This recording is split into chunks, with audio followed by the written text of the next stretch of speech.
I have something good to say. This is amplified. Over the past decade, I've really fallen in love with hiking. It's been amplified by moving to New Hampshire 6 years ago and being in such close proximity to the Belknaps and the White Mountains. And while I love that simple physical act of hiking, of just using my body to move all the way up a mountain or through a marsh or around a lake, I also do it just to get into the wilderness. And when my indoorsy friends and family members who are baffled by this hobby ask me why, what do I expect will meet me out there? I will admit that I have certain expectations. I go into the wilderness to be in places where it feels like there's a balance between all species, where I can be a human being in creation and part of it. Or I go because I want some kind of peace, or I want to remove any distractions from my interior life. But I've learned enough to know that what actually happens when I go into the wilderness is very rarely what I expect. The more loosely that I hold the plan, George, the vision, the hope for that day, the more that I'm able to actually experience, the more I'm able to see what's in front of me and what's actually there to be encountered.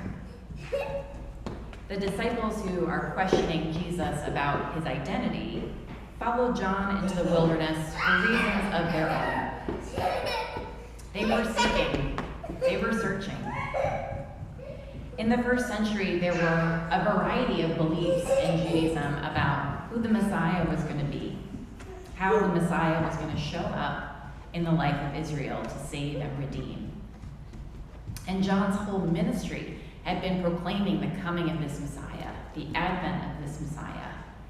And now he was in prison, and he probably knew he was close to his death. He was listening for answers to his own prophecies and maybe to his own prayers. There were ways that Jesus fit in this tradition of who the Messiah would be, and there were ways that he didn't. For one thing, Jesus was not currently overthrowing the Roman government, reestablishing Israel. And for another thing, John was still in prison. He was not being broken out. So John sends his disciples to ask plainly, are you the Messiah, or should we keep waiting? Should we keep waiting for different expectations to be fulfilled? And instead of saying who he is or he isn't, Jesus points to what's happening around him, because of him and by him. People are healed, people are raised, the poor are lifted up in justice. Jesus' answer calls back to that beautiful description we heard in Isaiah, the vision of a healed creation, a healed and restored people, a world put back into right relationship. In response to John's disciples' question, Jesus asks, what do you hear? What do you see? What do you experience? And what were you looking for in the wilderness to begin with?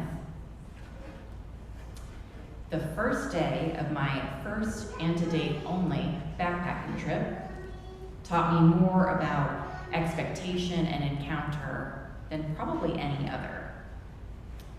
My much more experienced in planning boyfriend of the time had created this 3-day trip in the Carter-Mariah Range in the Whites. And I was going to be able to see much more remote terrain than I ever had before. It was summer, and it was my first time in the White Mountains, and I was so excited. But I had also spent an awful lot of time thinking about and preparing for and worrying about encountering bears. Because I am pretty terrified of bears still now. Yes, even black bears. And I know that they're not usually a threat to human beings. I know all of it because I've read all about them. But I'm still really afraid. And I had agonized about this, and we had talked at length about all the precautions to take, and above all, how to behave if we came across them on the trail. So we set out from the parking area, and within the first 30 minutes, I was kind of unsettled because we had already had to change our route. because of a washed out bridge and done an unplanned river crossing. I hadn't learned yet that life with this person would involve a lot of unplanned river crossings, because that's neither here nor there. So we had already done this, and I was weirded out, and we had entered this very marshy and boggy area, and it was very quiet. We had to watch our footsteps because we were walking on some wooden planks that were very old and mostly dissolved. And then in a moment that felt truly outside of time, maybe 20 yards away, a moose rose up from the bog. It must have been just laying down and resting and stood up in place when it heard us coming. But to us mere human beings, the moose was like an apparition rising magically out of the mist. And we both stopped walking, and the three of us were simply looking at each other. And I yelled whispered to Nathan, "We only talked about bears." What do we do with the moose? And Nathan helpfully ignored me and just spoke in a loud but calm voice.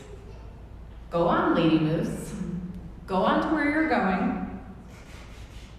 And she examined us for another few seconds and then just turned to face the opposite direction and galloped away. And the ground was vibrating underneath our feet because of her size until she was very far from us. And it was an encounter that's still hard to fully put into words.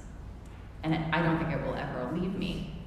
And we saw no bear, not even a sign of a bear, across those 3 days. There was all of my expectation, and then there was the encounter.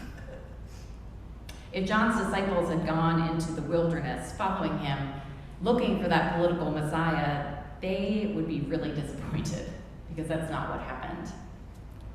The Messiah's arrival, the kingdom of God's arrival in the world, is witnessed through encounters, through liberation, through love at work.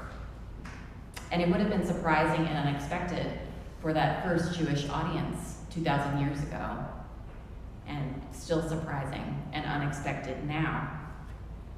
You went into the wilderness prepared to defend yourself and your food stores against a bear, and you were baffled by a luminous moose instead. If some of those disciples of John's stuck around, started to follow Jesus, maybe they slowly learned enough to know that what actually happens when you go into the wilderness following God's prophets is very rarely what you expect. Maybe some of them grew to hold that vision, that hope lightly, allowing them to see what was actually in front of them, allowing them to experience the mystery of what was actually there to encounter. So in this Advent season of seeking, I pray that we practice these unexpected things, encountering Christ rising up before us, always arriving in our midst.